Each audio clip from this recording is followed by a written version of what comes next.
The only balanced approach is one that includes real and lasting reforms. So Republicans have stepped out of our comfort zone. We've been clear about what we'll do and what we won't, and yet we remain at an impasse. It's time for the President to present a plan that rises above these reckless and radical voices on the hard left. I get very nervous when I hear the President and others continue to talk about quote-unquote entitlement reform, which I'm afraid is just another word for cuts in Medicare and Medicaid, maybe even Social Security. Now is the time where the Democrats and the President have got to stand firm and say, excuse me, the middle class is hurting in this terrible recession. The number of people who are in poverty is at an all-time high. We are not going to balance the budget on the backs of the most vulnerable.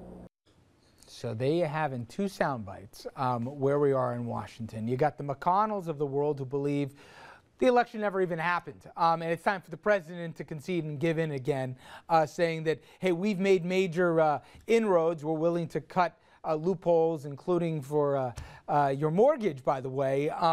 We're not going to touch rates, but it's time for the president to rein the left. Then you have on the left, you got Bernie Sanders saying entitlements off the table here. So if you think the president's got an easy job, or for that matter, even John Boehner, think again. This thing is not even close to a done deal.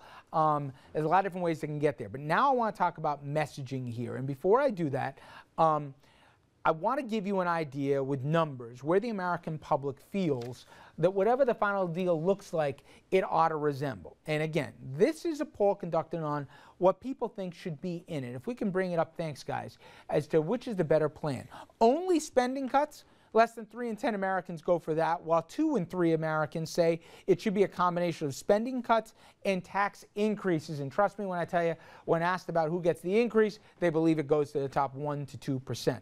Now, to that end, Warren Buffett, and many of you may have seen the piece, he talked about the thing that there needs to be a clean and simple way that everyone can get their hands around, that can't be, played around on the edges in reality, as to a minimum tax for the wealthy. In fact, he said you got to keep the lawmakers, got to keep the lobbyists, you got to keep everybody out of this thing, and a minimum tax on very high incomes will provide, that's the only way, the stated rate and revenue increases that we need here. And he says if you make between 1 and 10 mil, you got to pay a minimum tax of 30%. That counts all the deductions, exemptions, everything else. And then if you make 10 million and above, 35%.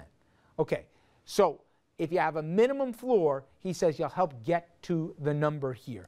And you're going to be hearing stuff, trust me, about capital gains. You're going to be hearing talks about carried interest rules. I know for a lot of you this is white noise, you don't care. But this could be one of the most important 30 days of this administration. And I believe here it'll set a precedent as to where we will or won't go as a country in the next few months. All right, let's get to messaging. And I've heard, Dominic, that the president, some say, hey, go FDR, take a train across America. But that's the platform. What's the message he says? Because for me, the biggest hammer he can drop is to say, real quickly, right now I'll go to Congress and say, everybody making $250 grand or less, you keep your tax cuts. I'll do it right now. Are you with me? I bet you 90% of the American public says, we're with you, Mr. President. Republicans aren't going for that deal. They say, top end has to be considered here before we do anything else. You got to worry about the top 1 and 2% before we talk about the other 98. I think that's a winning argument for the president. You disagree? Wait, one more time, that you tax the rich as the president? He's going to say right now, and he's already said in the White House, right now, for the 98% of the American public, your tax cuts, the Bush tax cuts, I'll keep them right where they are. I'm not going to raise your taxes a single penny. We are going to raise it on the top end here. Right. So what he's been saying during the campaign. Yep. And that is an argument that's been tested before the American people. The American people supported the president. They voted for it. Yeah. The American people, and this is why I use the word kamikaze, because on the right, you have some kamikaze elected officials. They don't care what the polls show. They don't care what the will of the American people. I think he used the best expression for this. Right. We know, I'm not sure how the whole thing plays out, but I know at the end of the day, more people, and every poll says it, they're going to blame the right if we go to January 1, we don't have a deal. If the president can articulate worth half of, what he says. He'll say, hey, listen, anybody here make less than 250 grand, stand up. I'm voting to keep all your tax cuts.